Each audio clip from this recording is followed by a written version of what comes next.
right. Hello, everyone, and welcome back to On the Count. I am your host, Pedro Lugo, retired federal prison lieutenant. And today we have an awesome guest by the name of Mike Morawski. And he did some time, but he has also a great story of where, guys, he made it.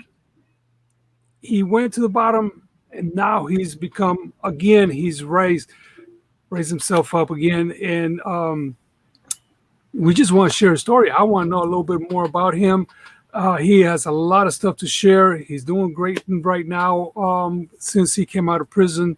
And I want to talk to him about different things. But Keone, you got a word you want to share with us before we get started? Well, now, Pedro, here's the thing, and Mike, correct me if I'm wrong. You weren't at the bottom before you went to prison, right? You had some success before prison, and then when you came back out of prison, you had to find that success again. Yeah, Am I correct? That's pretty true, Keone. I guess by the world standards, I had success. Mhm. I built $100 million company. It was the second large company that I built, and lost it all when 2008 rolled around, and the world turned upside down. Can you kind of talk about that? Like when you say you lost it all, how did you, well, first of all, how did you get into that position? And then how did you end up losing it all? So, I'm in the real estate business. I've been in real estate for 30 years. My background prior to that was being in the general contracting business. Sold that company in 1990 and took a year off. And if anybody knows being an entrepreneur, you never take time off. So Right. I figured out something to do during that time. I wound up house hacking, which means you buy a building, you live in it, you rehab it, and then you go on and sell it and move to the next one. And I did, and that was, now it's a sexy thing to do. Back then it wasn't, right? So Oh, that's the flipping houses now. Yeah, flipping houses now. flipping houses, right? And so I did that. But along the way, I met a real estate agent who was really successful. And, I heard Jim Rohn say years ago that success leaves clues. And if you follow successful people, whether they've done well or they've made mistakes, you can ultimately be successful yourself. And so I met this real estate agent, said I thought I want to go into real estate. He encouraged me to do so. I got in the business. He taught me, made me a cassette tape, actually, that I listened to over and over again, some basic fundamentals about the business. And I followed those fundamentals. My first 9 months in the business, I sold 78 houses. I went on to build a team selling 125 homes a year, and I did that for about 12 years. 2005, I saw the market starting to shift and soften and knew I needed to do something else. So I decided to go in the apartment business. I knew a little bit about it, not a lot, but I understood that if I raised private equity from people like yourself, Keone, or like Pedro, and married it with a great real estate deal, stayed in the middle, as long as everything went well, everybody made money and everybody was happy. Well, in 2005, I syndicated, and that's what we call that. I syndicated my first deal in 2005.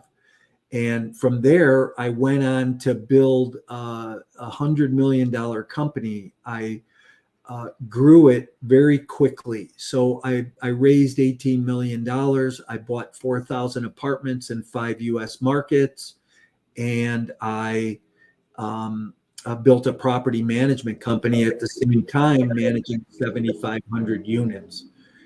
2008 rolled around. It was like hitting a brick wall in a freight train. Because I grew so fast, because I was undercapitalized and over leveraged, I wound up imploding, and my business started to fall out, and I had occupancy that dropped. I couldn't pay my bills because people weren't living in in the apartments. We were heavily invested in markets that were totally upside down because of the economic crash, and wound up trying to move money between companies. So I had 38 different companies. And I thought, well, I could strategize and take money from my profitable companies, move them into my non-profitable companies. And then when the markets came back, I could just move the money back. And I thought, this is just a recession. It lasts 7 or 8 or 17 or 18 months. There'll be a small correction in the marketplace. The market will bounce back. Went to my attorney, went to my accountant. They both said, hey, it's okay to do that. Just leave a paper trail. I did that. But here's what happened. I didn't tell my investors what I was doing. And for non-disclosure, I wound up being sentenced in federal prison to 10 years for non-disclosure. When you're licensed or you take other people's money, you're held at a much higher standard. And I was held at this standard that I didn't, that I thought that when the markets bounce back, I could put the money back, that, and then I would be the hero, right? I didn't want to have to go to anybody. So non-disclosure was really my crime and what I got in trouble for. I actually got charged with wire fraud and mail fraud charges. Wow. and sentenced to 10 years in federal prison. This is why I speak a lot about what we can do to help inmates in society, especially ones of non-violent crimes, because I don't know you from a can of paint, but I can be a pretty good judge of character when I'm talking to somebody. And what it sounds like is sometimes this happens. You're trying to do something innocently, but they always say ignorance of the law doesn't get us all off the hook, right? Yeah. So you're trying to do something innocently, not knowing that you're doing something that's really bad. And then that came back to bite you. So that must have been a shock to your system. When that came back, you're like, what, me?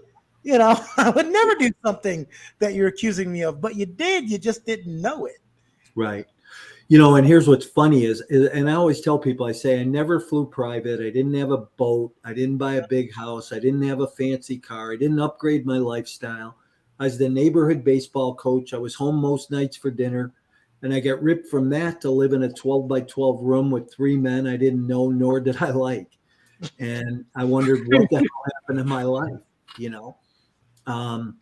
and you lose everything. I lost all of that, my family included, and, walked around every day that first couple of weeks wondering how I was going to get through today, much less 10 years. And then all of a sudden my wife, I was in about 3 weeks, and my wife served me with divorce papers, and it just crushed me. The joke, and Pedro, you can probably relate to this, but the joke was, hey, take his shoelaces. We think he's going to hurt himself, Yeah, that's just norm anyway. We do that, especially if we realize what is going on. Oh my God, he's in a bad situation. He got a letter. Things ain't going right. Let's start with the shoelaces and the belt just to make sure and see where it goes, and see how mentally you are. That's why we do have all those things in place, just to make sure you make it through another day. We want to keep you around. We don't send you to jail. We don't keep you in jail because we don't want to have you. We don't want you. That's the last thing we really want. I dealt with that before. The last thing I want to ever find is just somebody hanging or dead for whatever reason. We try to work through that. Counseling helps. So you find yourself. This happened early in your sentence. Yeah. Is that correct? Jeez. So right up the bat, you got all this weight on you. You first time in prison, you losing it all. Now you're losing your wife and family. How were you dealing with that at that moment? What happened in that time? Yeah, that's a great question. This was really the darkest days of my life. And it was difficult walking through each day. Right. I had gone from running marathons to being 35 pounds overweight. I absolutely hated myself. And like I said, I didn't know how I'd get through today, much less 10 years. And so I walk into gym one day, I was looking for somebody, and I always tell people, I say, hey, look, I was only window shopping. I wasn't looking to pick up a weight or, work out or anything like that. And this guy walks over to me, and it was amazing. I think we all have these defining moments in our life where it's like somebody flips a switch, but this guy walks over to me and he goes, look, just like this, and I'll never forget him, but he goes, look, don't let these fucking people beat you. Can I say that here? Yeah. Yeah. This is your story. You tell your story how you see fit. He says, don't let these fucking people beat you. He goes, all they want to do is take everything from you. They want to take your business, your money, they can destroy your family, but what they can't take is who you are and what you're made of. They can't take what helped you build that $100 million company. They can't take what you have inside of you. He goes, screw these people. He said, look, come to my class every day, start working out. You'll lose weight. You'll start to feel better. You'll get your energy back, and who knows where it'll go. And he was right. And I don't know what it was, but all of a sudden a switch flipped inside. And I said, okay. And I took him up on it. I started going to his class. I started working out. Now I'm in about 6 weeks now at this point. And I started to lose weight. I started to feel better. I wound up going to college. And that's a whole story in itself, but I got a 4-year degree in theology. I wrote 2 books while I was in prison. One is Exit Plan, Your Complete Guide to Multifamily Investing and Why You Need an Exit Plan Before You Buy. I wrote an ethics course. I wrote a book on property management. So then I got really involved in the education in prison, and I taught in the education building, real estate investing, property management, and ethics for 6 years. And I always say, how ironic, right? A federal inmate in prison teaching ethics. I was on an outreach program because I was a model prisoner. And I went into the community. I told my story 40 times to small business owners and college students. I met a professor from the University of Minnesota. He and I wound up co-authoring a paper together that got published last year in the Business Journal of Ethics. It gets taught at the collegiate level for forensic accounting and sales and marketing classes. Today, I'm back home. I'm in the coaching and training business. And I recently was approved by the SEC to go back and be an issuer of securities and sponsor real estate deals again. So it's funny how life has kind of come full circle here. And, not everything's perfect, right? I'm still trying to get, I came home the week they closed the world down for the pandemic in early 2020. And was concerned that, people started getting sick. I was concerned that they were going to let me go home.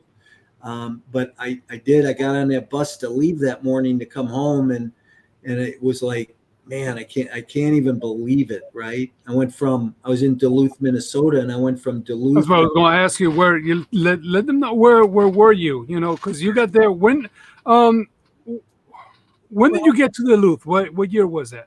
2013, July of 2013. And I'll tell you what, I get there and it's beautiful, right? It's beautiful weather. The sun is shining. It's a great July day. I meet a couple of guys that I knew who were there.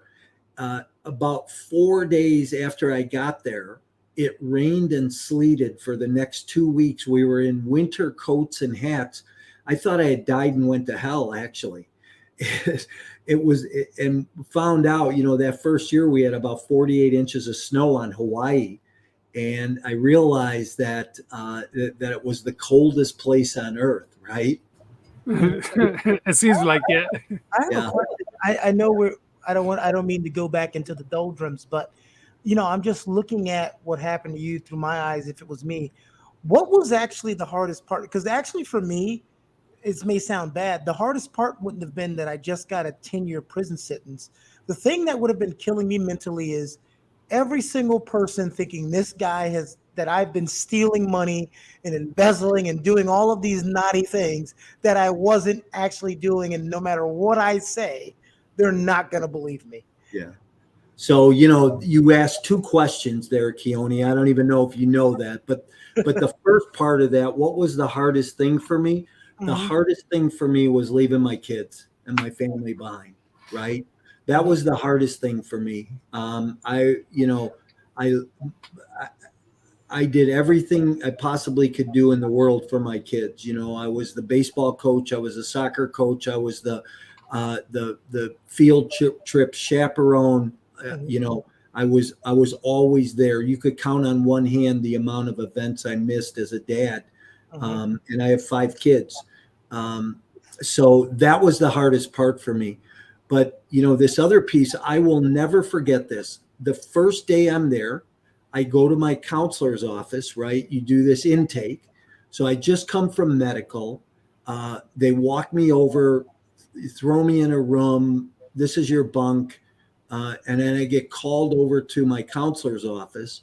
I go to my counselor's office, and man, I can't remember what they call that other Case team. manager. No, yeah, it was my case manager. You're right. So my case manager and my counselor are there. And my case manager says, "Hey, Morawski, what'd you do with all the money?" I go, "What are you talking about?" He goes, "Oh, God, I've been doing this for 20 years." He goes, "You fucking white collar guys are all the same. You never took the money." I know. So that kind of set the tone for what I thought it was going to be like. And, you just always felt like, they were messing with you, especially from that level. And sometimes it does happen. I mean, I can't make no excuses for anybody else, but those are questions that sometimes they come about because you do get to see it a lot of times, and you kind of group everybody in that environment. You think that everybody, oh yeah, they come in and they tell you one story, but the truth is, yeah, they did this, they did that, and we just want to ask. Some people want to ask. Me personally, I never did ask those questions. I didn't think it was my place. You were there to do your time, not for me to be asking you questions about anything that you did before that. It was not. I really didn't consider that, but it does. People do ask that question. Usually, they want to know. They want to know because they want to know the background. They want to know the story. They want to know if you're telling the truth or not. Whether it's going to make a difference on your case, no, it's not going to make a difference because whatever you speak right then and there, you tell them yeah or no, it was not can be used against you. You already been sentenced. The court laid out the gap board. Instead, you're You know doing what? the time. You know what that go towards, Pedro? That goes to what we were talking about our first guest who did 20. What did our first guest do? 20 something years. And then what we were talking about with Big James, our other guest that was sentenced to 50 years in up to 18 months. When they get in there, because the one good thing, Mike, that every guest that's been on here that knows him as a prisoner has talked about how Pedro as a counselor made a difference in their stint. They can tell the guys that came in to do their 9 to 5, and there's like, these are all criminals and yada, yada, yada. And then they could tell the counselors who really cared and ask the questions that were going to help them better their situation and do better when they get out, and not so much try to do their own version of Inside Edition and find out all the answers to what you've been doing. Right. So I can tell in those 3 weeks you just lost everything. You're away from your kids. You already been found guilty, and now you think that part's over, but you're in jail being called guilty for the second time. Like, I'm already here. Can you be quiet? And then you get the divorce papers. So that's a lot of people would not have the strength to go through that series of Oh, events. You talked about meeting that guy that helped you. Is there anything else that helped you rebound and get that strength to persevere through all of that? Yeah, honestly, I've been a Christian for a lot of years. And I always tell people, I say, hey, I was a pocket Christian. I pulled God out of my pocket when I needed him and put him back when the disaster, the situation was over. And I think we got to a point where God wanted my full undivided attention. And I Mhm. always tell people, I say, look, he ripped my cold, dead fingers off of everything in my life that I thought and held dearest and nearest to my heart. Business, family, money, cars, people. and wanted my full undivided attention. And honestly, Keone, that's the only thing that really got me through that whole time. I met some good guys, some good men in prison that walked with me those early days.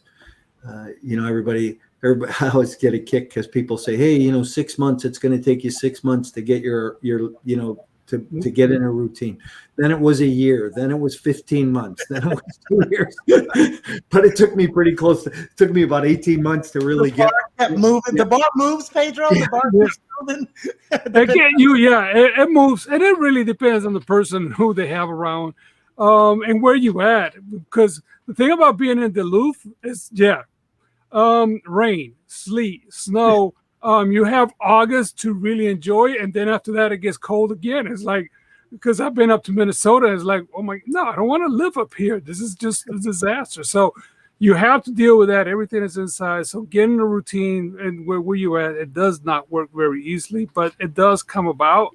Tell her what was your routine? You were talking about some of the work that you did, and what was your daily routine? Just to keep.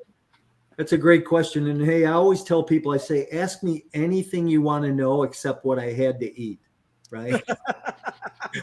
We'll talk about that later. Hold up. I just tell us about your daily routine. Now you've piqued my interest.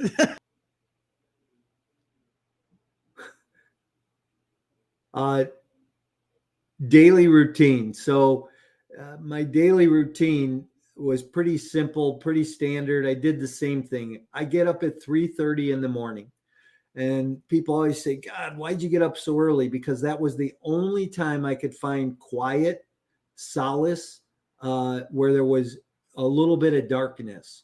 The one thing about prison is that it's always loud. It's always light. There's something going on. And so I would get up. Keys are rattling. We walk around and keys are rattling. We shine the lights on you. We want to make sure, are you asleep?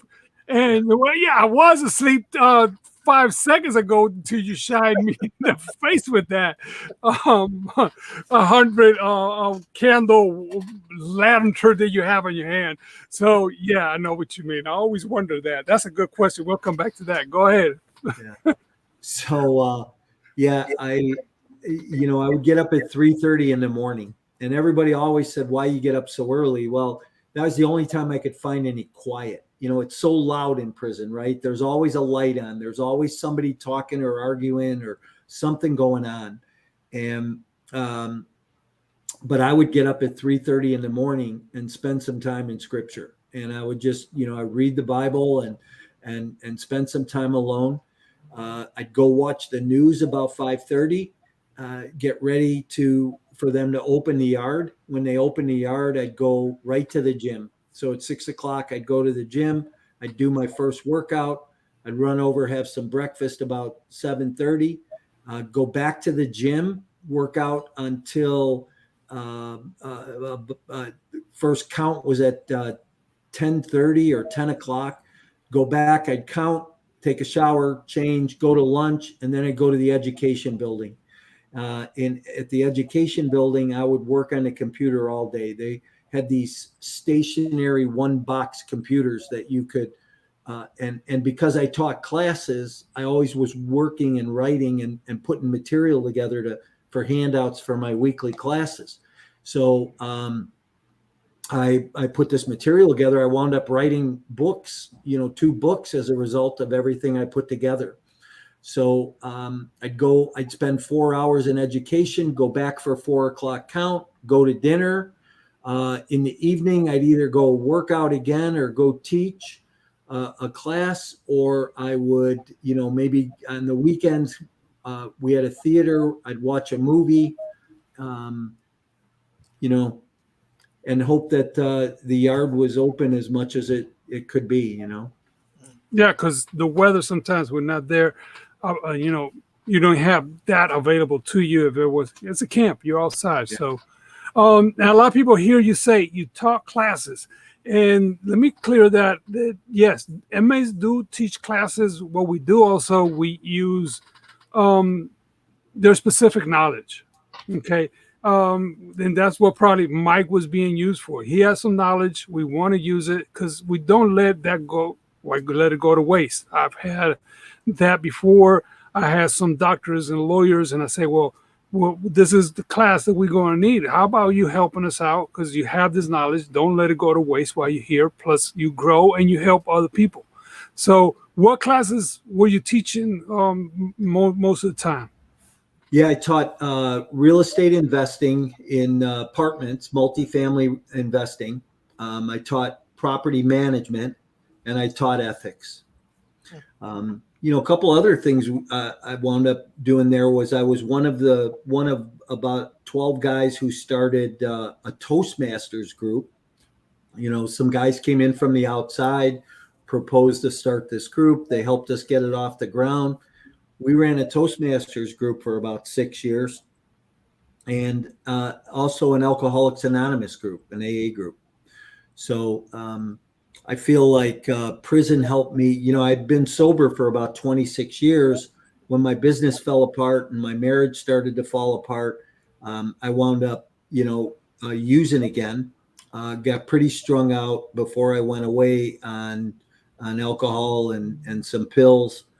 And in prison, got sober again. And, and it's funny because people say, oh, you were in prison, it's easy. Well, it's not easy. I mean, No. You get anything and everything that you want behind the wall from, drugs. And I remember walking by a guy's room one night and he's passed out in his bunk. He's got a bottle of Grey Goose laying up next to him and a pack of Newports laying next to him. And it wasn't long before the guards got him. But, I had to laugh about stuff like that. So yeah, because my uncle said in prison, he saw drugs he never heard of. Yeah, me too. Me too. He's like, you think it's easy? He's like, hey, I got access to everything. Not only from prisoners, Pedro hates these type of guards too, but we've seen it in news. He's like, heck, I can get anything I want from a prisoner or a guard. Certain guards I can get stuff from. Yeah, certain guards will go and it's just normal. That's just unfortunately how the ball rolls. Yeah. Some will do it, and most will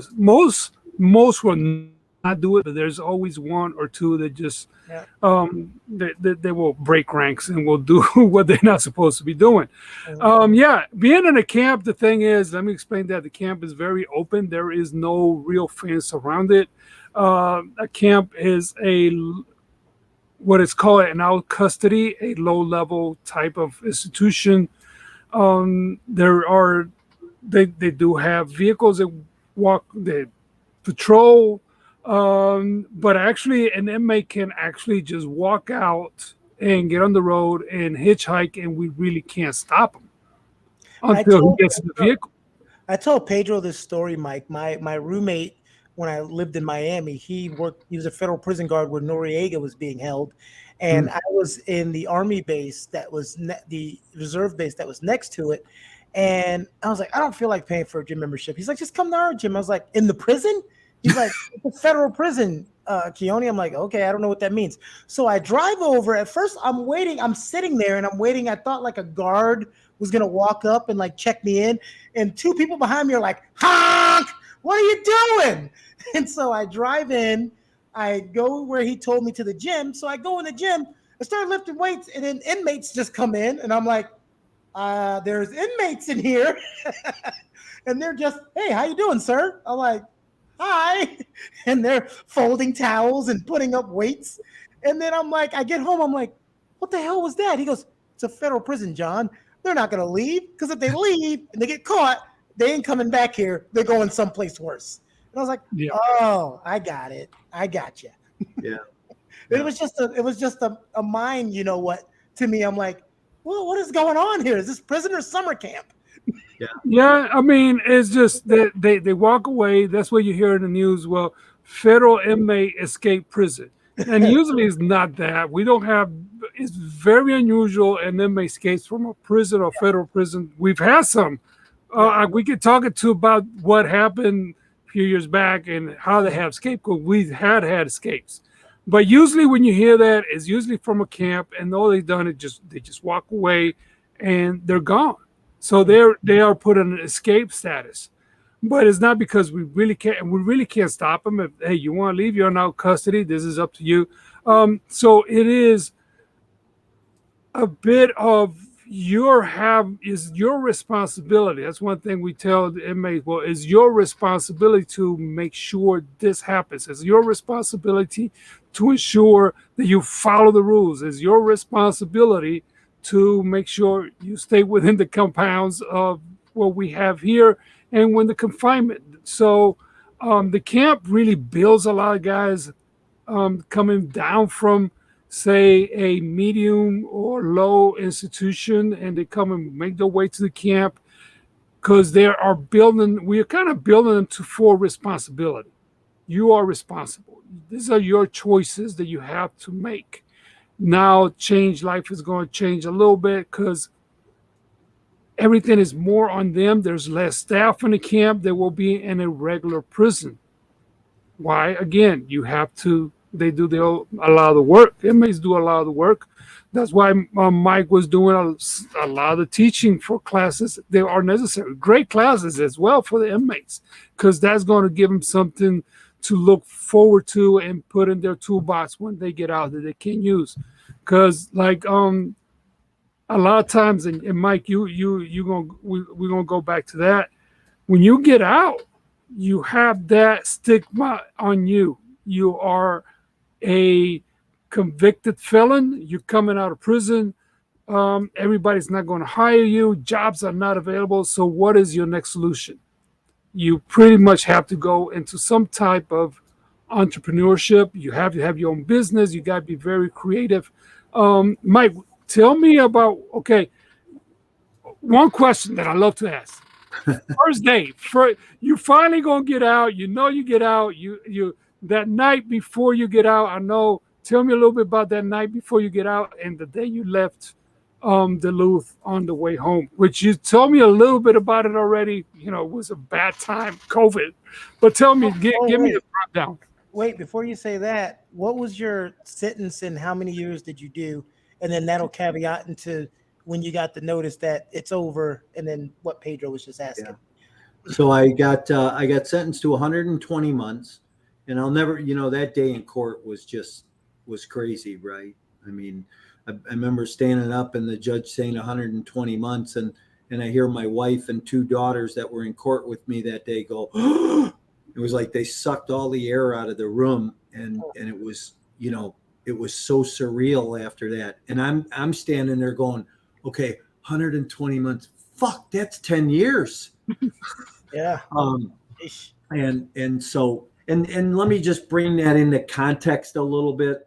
I don't talk about this a lot, but I got 10 years. My ex-partner did like 30 months. So and we were 50-50 owners of the company. So yeah, for whatever that's worth. I don't talk about that a lot. Understand. But what was it like?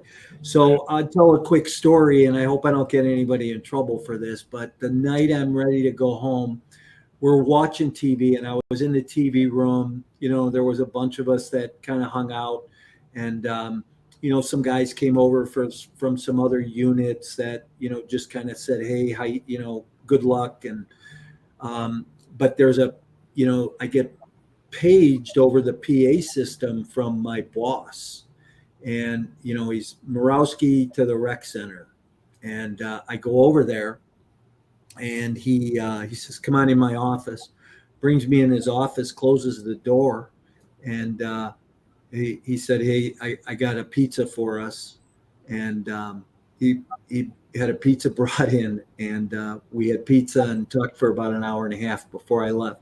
I had a really good boss, really good guy. And so, my night before I left, I barely slept, right? I was excited, nervous, scared, filled with all kinds of emotions. So, hopefully that kind of answers that for you.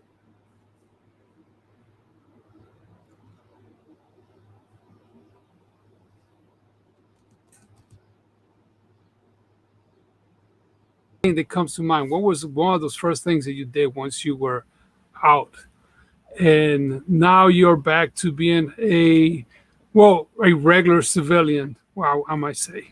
Pedro, it was the slide. The screen was transitioning. Can you start that question again? Because half of it got cut off. Oh, so the day, okay, you got out. You know that night. Who picked you up, and where did you go? What was one of the first things you did now that you are out and you are back as a civilian and not a inmate in prison? Yeah. So remember, it's a 10-hour bus ride from Duluth to Chicago. Mm-hmm. So I was on that bus for 10 hours, couple of stops along the way, had some Burger King, just ate some different food than I had been eating, some bunch of junk stuff just because I could, right? I came home, and I'll just say, when I left, I was in the best shape of my life, spiritually, physically, emotionally, mentally, and I was ready to go. But boy, I remember coming down the expressway into Chicago, looking around, and it was about 10 o'clock at night at that point. I'm looking around going, man, has some stuff changed? New buildings gone, things are different. Remember this, I went into prison and we were on iPhone 2. I came home with, they had just released the 12. So I'll never forget this. A guy came in after me and went home before me. He handed me a piece of paper before he left. He said, call me when you get out. And I looked at it. I go, where's your phone number? He goes, that's my IG address. I go, what's IG? He goes, you'll figure it out when you get home. Like that, walked away. I was like, what is that? I mean, there was no Instagram, Right. So I got picked up by a friend of mine that I had met. He was part of a prison ministry from the church I attended before I went away. Mm-hmm. He picked me up, took me to halfway house. I spent the first 30 days in the halfway house. Then I went to live with him and his wife and lived there for about 3 months till I could get an apartment. Moved out of there and got an apartment for myself. And, so been living in the city. I'm in on the west side of Chicago right now. So. Okay. At the halfway house. Yeah. I know they require you to do certain things. You got to get a job. You did that. What was the first thing you did about halfway house? What was your first job once you got out? We couldn't do anything. You got to remember, the day I came home was like 2 days after they closed the world down for the pandemic. For the panorama. Yeah. So YouTube, Mike, YouTube takes your money away if you say the P word. So a lot of YouTubers, they say the Pandora or the panorama. Oh, okay. Gotcha.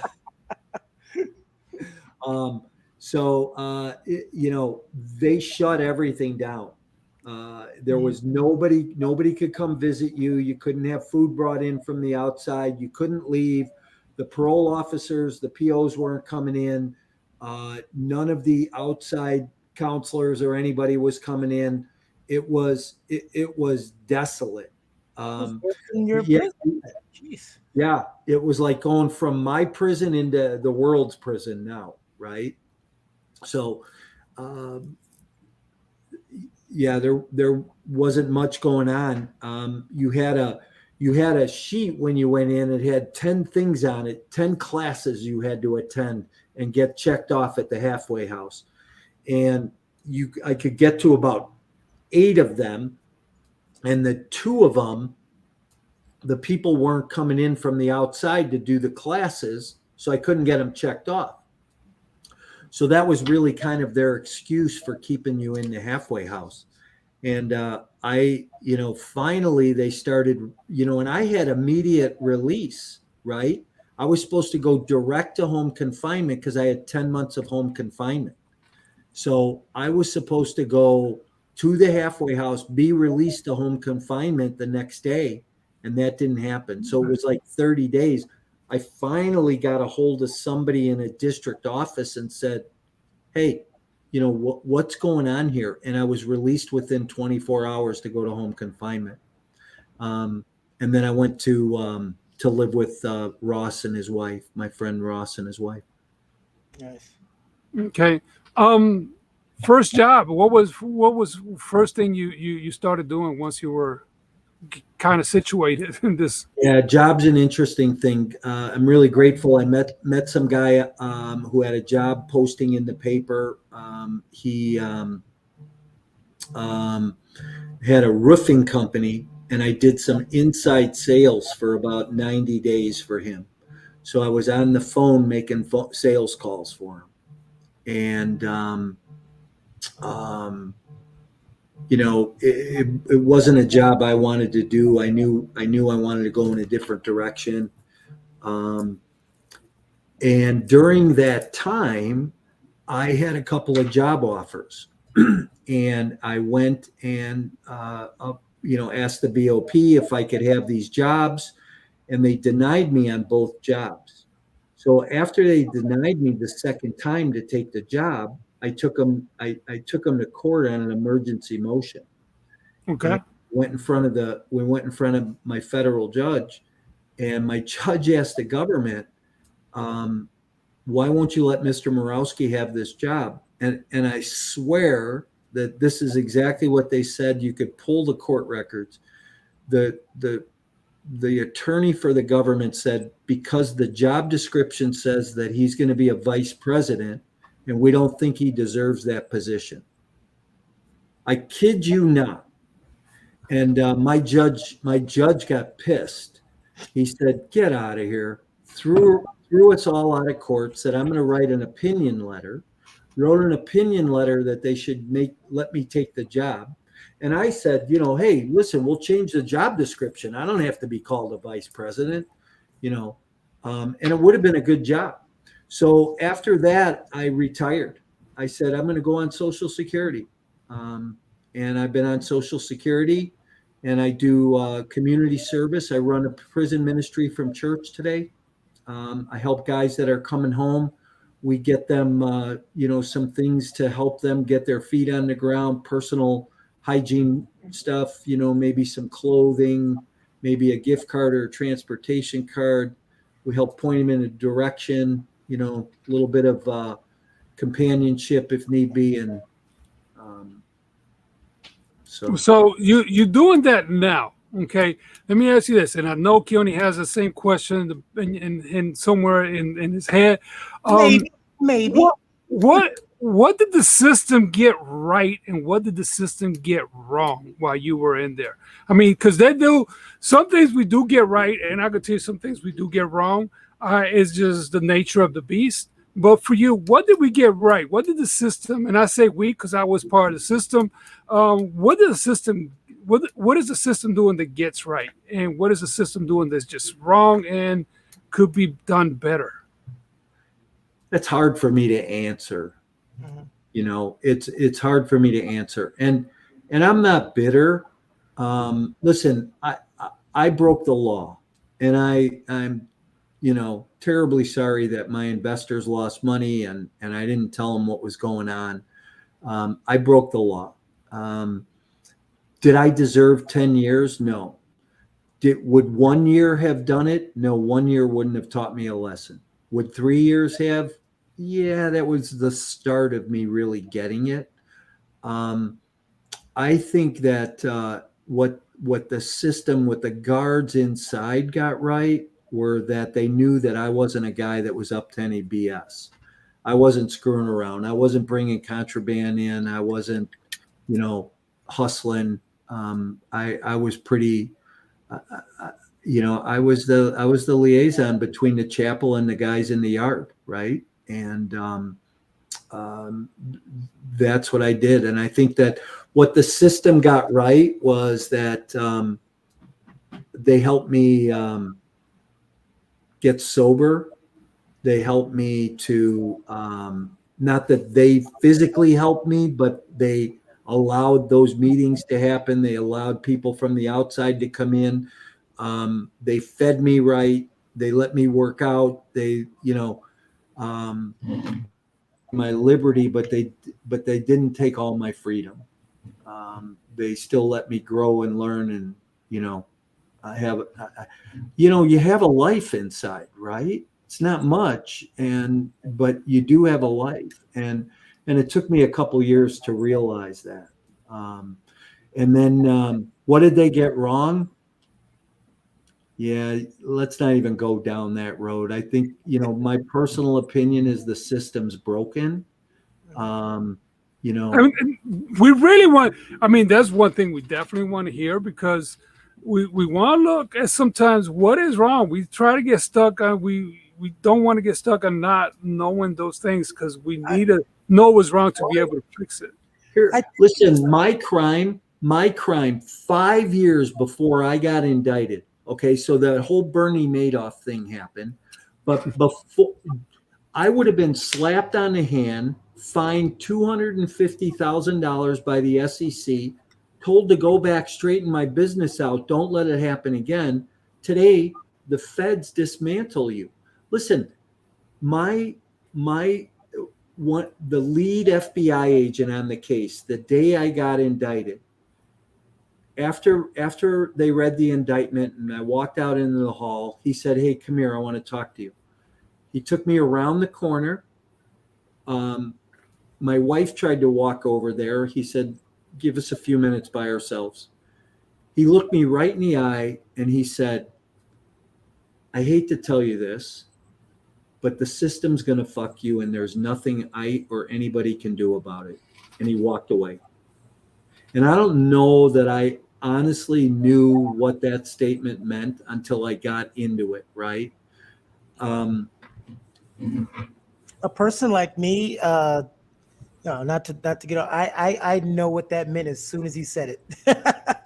Coming from where I came from, it's just one of those things. And I think even with Mike not getting into it, the biggest part of the system being broken is the laws, especially the laws for non-violent crimes. I've seen people getting more years for having weed on them and doing things where it was ignorant to the law than I've seen people that have done some horrific violent things to people. And that just baffles my mind. It baffles my mind when you hear, like, you got 10 years. I've seen forensic files and someone commit murder and do 3 to 5 years. I'm like, wait, what? Yeah. Right. Well, they worked out a deal and blah, blah, blah, blah. They showed them where the body is. And I'm like, what are you talking about? So I know I'm being funny here, but Pedro, you get what I'm saying? That's the biggest part of the system that's broke. We've got to redefine what you get. And I just wish it was done more on a case-by-case basis. I know that would take a hell of a lot more people doing a hell of a lot more work, but I'm sorry to inconvenience people that are deciding if someone's going to spend their life in prison or not. Well, right. Everybody gets put in one group together. Okay, Yeah. this is what they committed. This is their crime. This is how many points they get. This is where they're going. You have your people who commit a crime and they don't get the same type of treatment. I mean, if Mike was, a very famous person, we're not going to talk about famous people who have been to federal prison, but if Mike was famous and I knew he was a household name, he may not have gotten 10 years. It's possible. Yeah. Right. Because here's the thing, right? In that sense, Mike, we've seen people with household names get in trouble for these type of things, and they do their 2-3 years and they get probation, and then they're off and back on TV or wherever. Yeah. So So I'm on family vacation in 2010. Mm-hmm. Come back from family vacation. My partner hands me 2 business cards, says you need to get a criminal attorney. And I'm like, a criminal attorney? I said, hey, I know we're in trouble, but what do you mean criminal? Well, fast forward 6 months, I find out he testified at the grand jury to craft a deal that he'd get less time. And our in-house legal counsel, I had a company of 100 people working for us, right? Our in-house legal counsel wouldn't get charged, and our director of finance wouldn't get charged. I served 7.5 years in camp and then 10 months on home confinement. He was home in 30 months. You did all of their time. That's what happened. So, you're guilty until proven innocent, but the Fed system doesn't give you an opportunity to prove your innocence. My prosecutor said, you're not taking this to trial, are you? Yeah. And they threaten you with, hey, you're going to get 22 years. I mean, the government was going for 224 months, right? That's like 18 years. For what? Right? Listen, simple math says this, and I never talk about this ever, guys. Mm-hmm. So I'm talking about this stuff because of the context of this show. But look, simple math says this. I raised $18 million. I owned $60 million worth of real estate. I used that 18 million. I used 15 million of the 18 to buy that real estate. Okay. When I went to court, they didn't take that into consideration. My restitution is based on $18 million, the amount of money we raised. So, none of it makes sense. Right. There's, nobody listen, simple math says 15 million of the 18. I had a forensic accountant on the stand for 5.5 hours at my sentencing hearing who proved to the judge that the loss was 2.2 million. And, the judge used $18 million. Well, Mike, that's I have a profound respect for you, and I'm honored that you came on to share those things, especially, when we have a guest we've had 2 guests now that haven't openly talked about these type of things, because it can be hard, especially if you're in a good place where you are now. It's like, why do I go down this road again? But I thank you, because there's people that are going to be watching that have done things or may end up doing things, and we like them to know, hey, you bleep up, whether it was intentional or not, you can recover, and there's ways to recover, and we like showing them that proof of you're not just a cast off if you have to do some prison time for something you did, whether it was intentional or not. Like, Mike could sit here and be bitter for the rest of his life and be miserable and go into an alcoholic stupor and hate the world, but he picked up the pieces.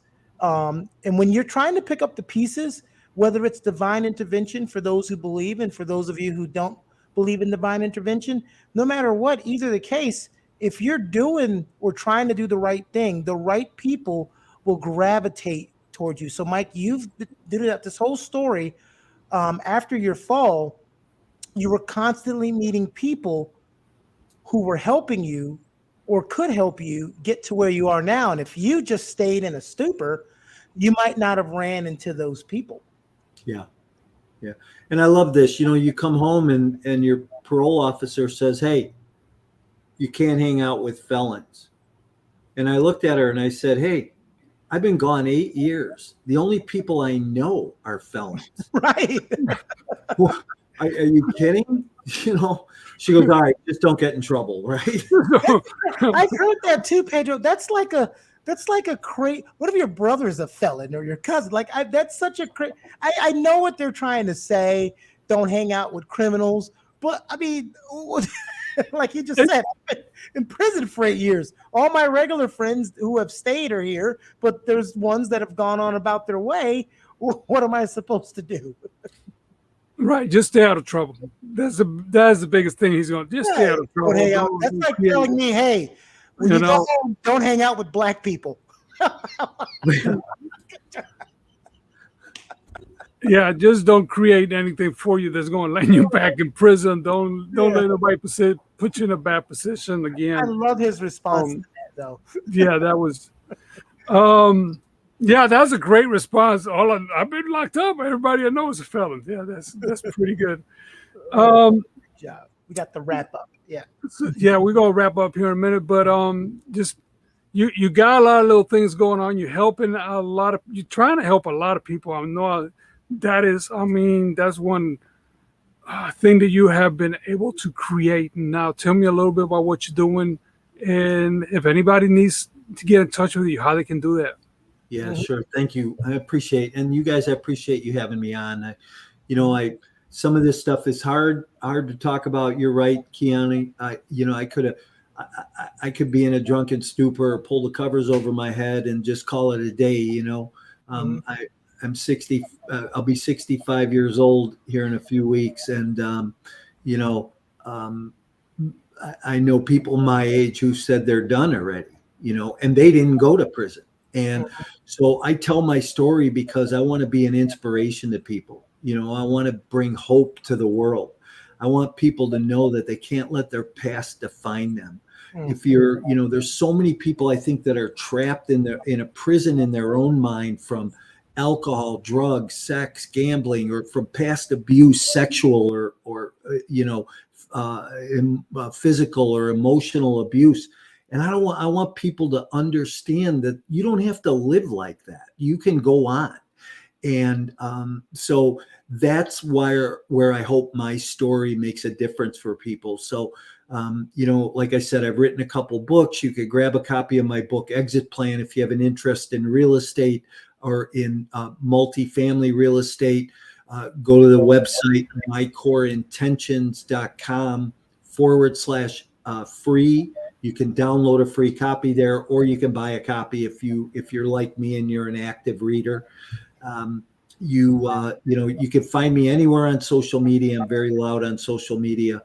And hey, listen, if somebody needs some help, some guidance, some direction, call me or email me at mike@mycoreintentions.com. I love to network with people. If I can, bring some light to your situation or help you in any way.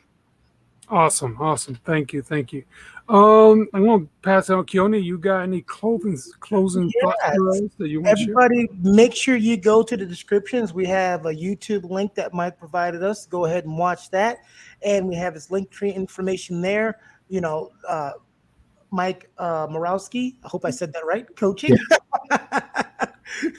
And I'm just, we've had guests on here, and I think this is the most I've talked.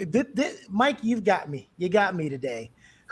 Just hearing the story, because on one of our show, by the way, everybody, make sure you're watching our other shows: My Perspective Monday, My Perspective Friday, In the Stars, Astrology with Dwayne. We have something for everybody.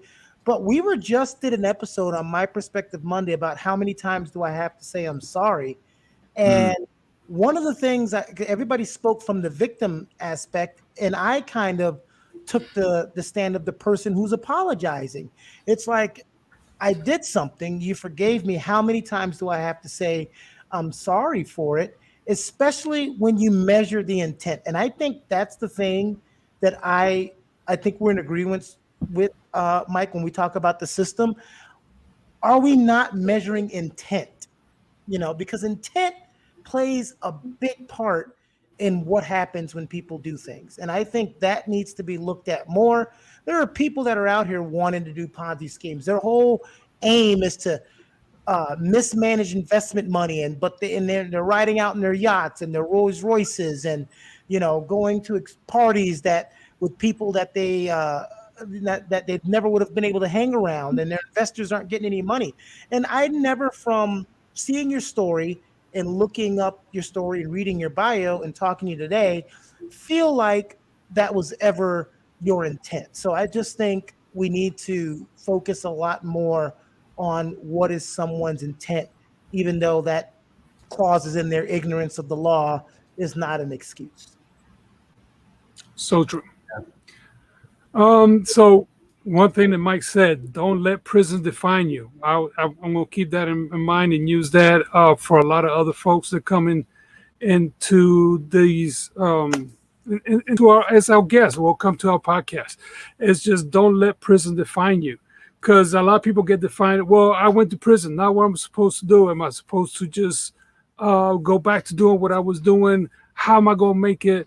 Well, you can make it. It does take time. It takes effort, but you can come from the bottom and work your way back up and be part of society.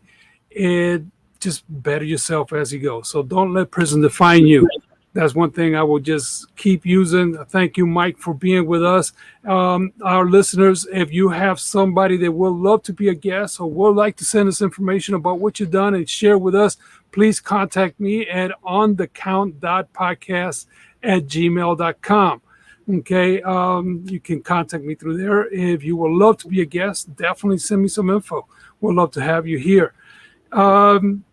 Guys, that's all I have. It's been a pleasure having you, Mike. Keone is awesome. And have a good rest of your day, everybody. And we are out. If there's one thing that's consistent in this show is Pedro making the outro awkward.